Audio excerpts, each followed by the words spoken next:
Hi guys! So magtutour tayo ngayon ng bahay ko.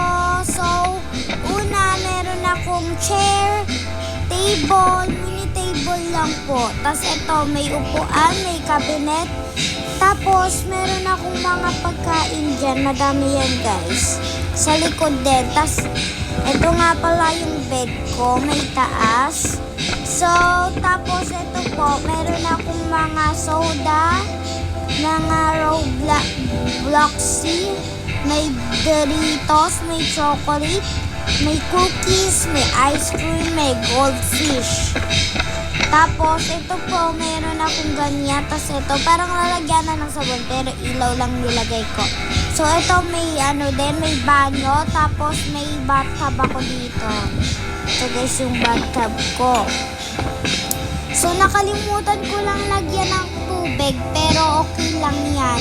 So, ayun lang guys.